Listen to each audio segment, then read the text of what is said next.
When Paul Walker walked onto that Hollywood film set on an ordinary Tuesday morning, he had no idea that the next 60 seconds would become the most defining moment of his career. Not because of a stunt, not because of a line, but because of what he was about to witness: a young production assistant trembling under fluorescent lights, a director's voice cutting through the air like a whip, and Paul's response, quiet, measured, devastating. That would end one man's reign and remind an entire industry what real power looks like, the kind that doesn't need to scream to be heard. Before we continue this story, let us know where you're watching from if you enjoy stories like this. Subscribe to the channel because tomorrow we have another special story for you. The California sun hadn't fully risen yet, but the Paramount Studios lot was already alive. Trailers lined the concrete pathways like silver sentinels. Golf carts zipped between sound stages carrying makeup artists, script supervisors, and exhausted crew members clutching their third coffee of the morning. Inside Soundstage 12,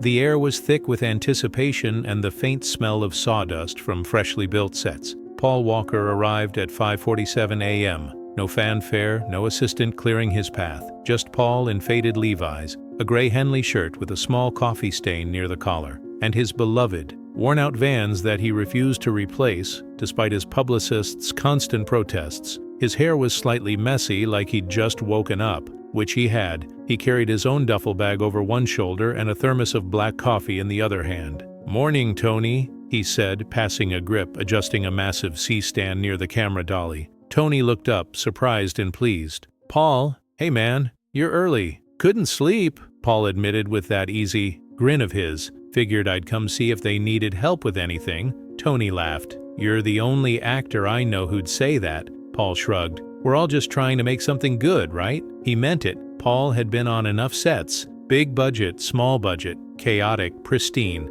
to understand something fundamental. The magic didn't happen in front of the camera. It happened because of the people behind it. The grips who rigged lights at dangerous heights, the Paz who ran for 12 hours straight on minimum wage and still smiled, the costume designers who sewed until 2 a.m. to fix a torn jacket. Those people mattered, and Paul made sure they knew it. Near the craft services table, Paul spotted a familiar face. Marcus Chen, 23 years old, fresh out of NYU Film School, working his first major studio production. Marcus was hunched over a clipboard, pen moving frantically as he triple-checked the day's call sheet. His eyes had dark circles underneath. His shirt was wrinkled. He looked like he hadn't slept in 3 days because he hadn't. "Marcus!" Paul called out, setting down his coffee. Marcus looked up, startled, and his expression immediately brightened. "Paul! Hey, good morning! You surviving, man?" Marcus forced a laugh. "Barely, but yeah, I'm good." Paul studied him for a moment. Marcus's smile didn't reach his eyes.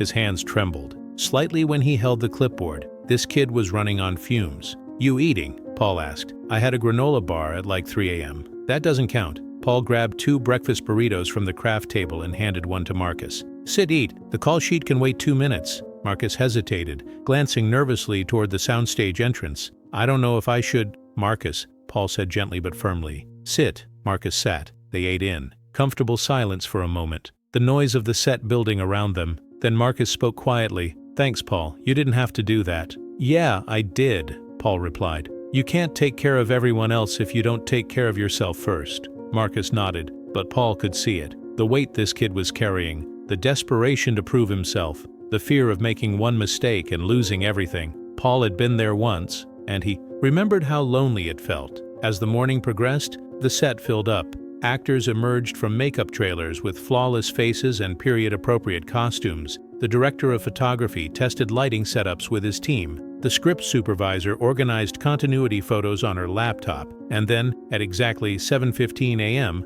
a black Mercedes G-Wagon pulled up outside the soundstage. Out stepped Robert Harding. Harding was 52 years old, barrel-chested, with silver hair slicked back and a permanent expression that looked like he'd just tasted something sour. He wore expensive jeans, a black cashmere sweater, and shoes that probably cost more than Marcus made in a month. He didn't greet anyone as he walked in, didn't nod, didn't smile, just strode through the space like he owned it. Because, in a way he did, Robert Harding had directed 3 critically acclaimed films. 2 had been nominated for major awards. His name carried weight in Hollywood, the kind of weight that got projects greenlit, that attracted A-list talent, that made studios nervous about pushing back on his demands. But Paul had heard the whispers. Harding had a reputation, not for brilliance, though he was talented, but for cruelty, for the way he spoke to crew members like they were disposable, for the way he made young assistants cry in bathroom stalls during lunch breaks, for the way he wielded his power not to create,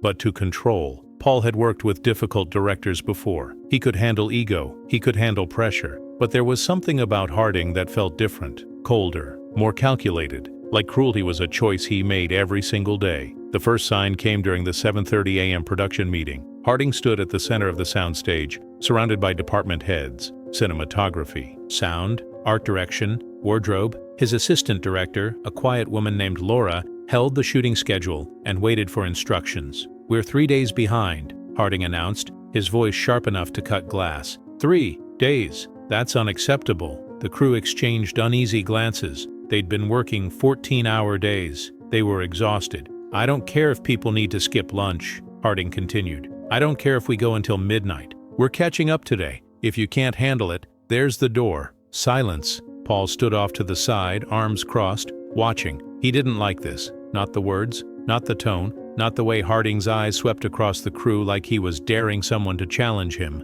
Across the room, Marcus stood near the back, shifting his weight nervously from foot to foot. He caught Paul's eye for a brief second, and Paul gave him a small nod of reassurance. Then, "It happened?" Harding turned abruptly, scanning the room. "Where's my coffee?" No one answered. "I said," Harding's voice rose, "where is my coffee? I've been here for 10 minutes and no one thought to have my coffee ready." Marcus stepped forward quickly, clutching his clipboard to his chest like a shield. "Sir, I have it. I was just about to what?" Harding's eyes narrowed dangerously. "Wait for me to beg." "No, sir, what's your name?" Marcus swallowed hard. "Marcus Chen, sir." "Well, Marcus Chen." Harding stepped closer, his voice dropping to a tone that somehow carried across the entire soundstage. "Let me explain something to you. When I arrive on set, my coffee is ready. Not in 5 minutes. Not when you feel like it. Ready, do you understand?" Marcus nodded quickly, his face flushing red. "Yes, sir. I'm sorry. I was helping the camera team move equipment and I don't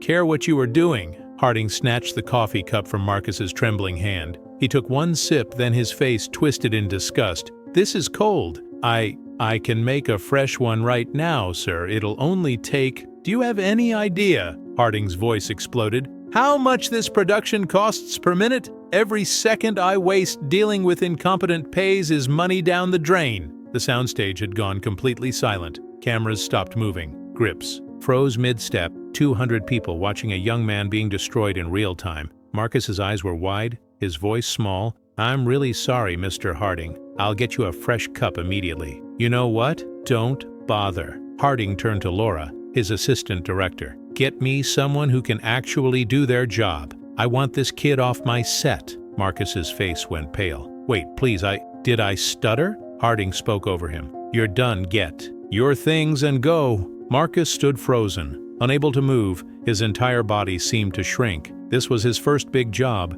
his film school dream, and it was crumbling in front of 200 witnesses. Paul had been standing 30 feet away, near the camera setup, but now his hands slowly clenched into fists. His jaw tightened, his breathing slowed. He had seen enough. Paul started walking. Every step was deliberate, measured, calm, but there was something in the way he moved that made people turn and stare. The air in the soundstage seemed to shift, the temperature dropping just slightly. Harding was still berating Marcus, listing every minor mistake from the past 3 weeks. Marcus stood there, fighting back tears, his entire world collapsing. Paul stopped directly behind Harding. "Robert!" The single word cut through the tirade like a knife through silk. Harding spun around, annoyance flashing across his face until he saw who had spoken. "Paul," his tone changed immediately, attempting false warmth. "I'm just handling something here." "I know," Paul said quietly, dangerously quiet. "I saw. And now you're going to stop."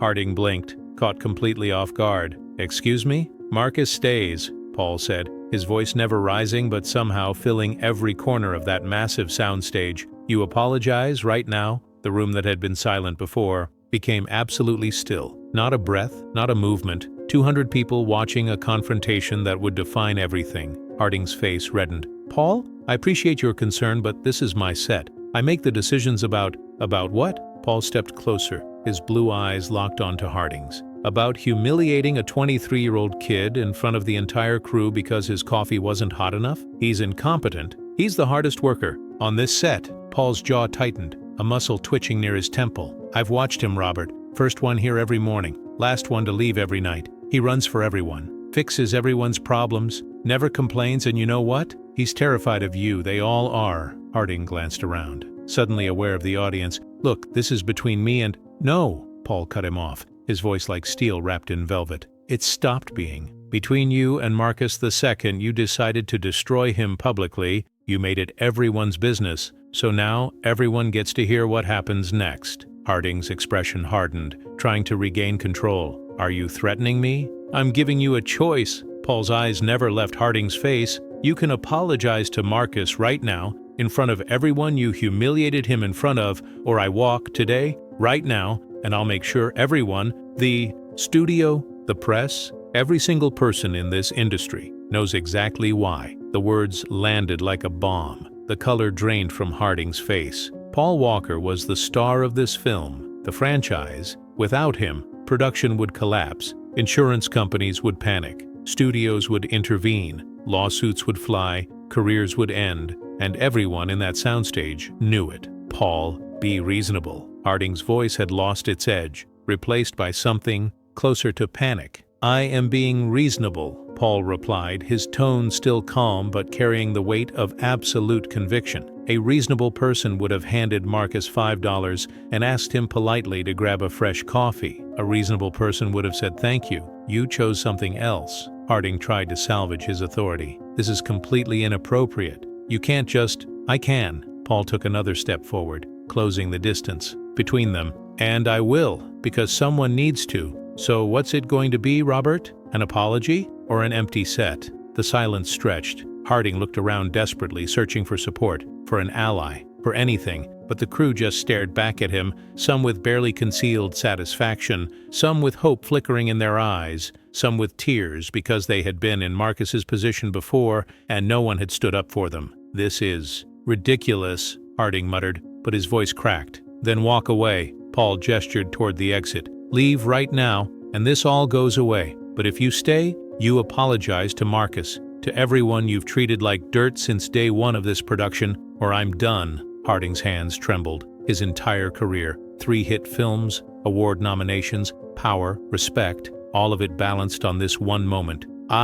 His voice broke. I apologize. Louder. Paul's voice was soft but unyielding. Harding turned toward Marcus, who stood frozen, eyes wide with shock and tears. I apologize, Marcus. I shouldn't have spoken to you that way. Look at him when you say it. Harding met Marcus's eyes, and for the first time, he actually saw the kid, saw the pain, the fear, the shattered confidence, the dream that had almost died. I'm sorry, Harding said, and this time, something in his voice sounded almost human. You didn't deserve that. You work hard, and I was wrong. Marcus nodded slowly, unable to speak, tears finally breaking free and sliding down his cheeks. Paul turned to address the entire crew, his voice carrying to every corner of the soundstage. Listen up, everyone. We're all under pressure. We're all tired. We all want this film to be great. But that doesn't give anyone, director, actor, producer, anyone, the right to treat another person like they're worthless. He let that sink in, his gaze sweeping across 200 faces. We're a team, Paul continued. From the director to the PAs,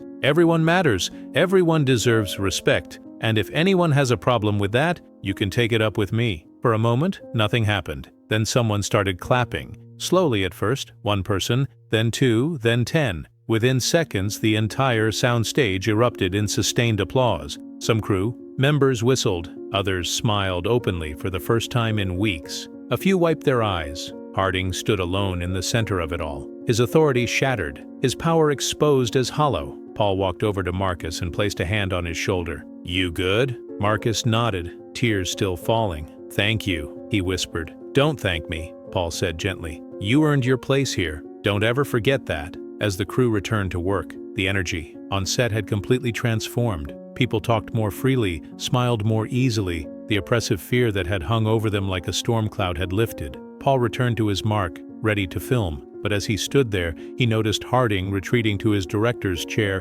phone pressed to his ear, his face ashen. Within an hour, word had spread through Hollywood like wildfire. By that afternoon, 3 other actors who had worked with Harding came forward with similar stories. By that evening, the studio had intervened, and within a week, Robert Harding had been quietly removed from the film and effectively blacklisted from major productions. Not because Paul had called anyone, not because he had launched a campaign or made threats, but because he had stood up at the right moment, in the right way, and reminded an entire industry that talent without humanity is worthless. Marcus stayed on the production. He worked hard, grew confident, and eventually became an assistant director. Years later, when he directed his first independent film, he dedicated it to Paul Walker. The credits read, "For Paul, who taught me that kindness is strength and standing up for others is the truest form of courage." Paul never spoke about that day publicly. He didn't need to. The people who were there remembered, and they told others.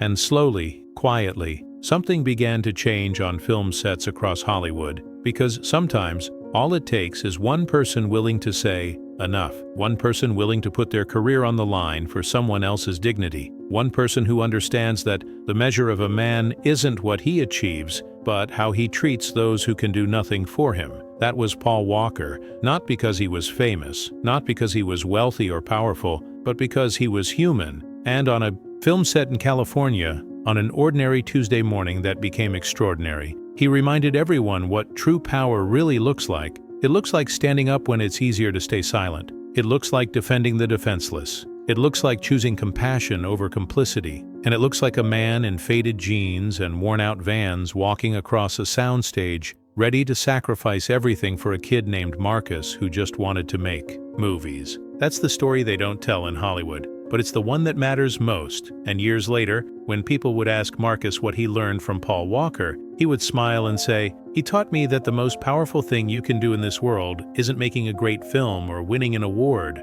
It's making sure that when someone is being crushed, you're the one who helps them stand back up, because that's what heroes do, not on screen, but in real life, when no one is watching, when there's no camera rolling, when it's just you, your conscience, and the choice to be silent or to speak." Paul Walker chose to speak, and because of that, Marcus Chen and countless others found their voice too.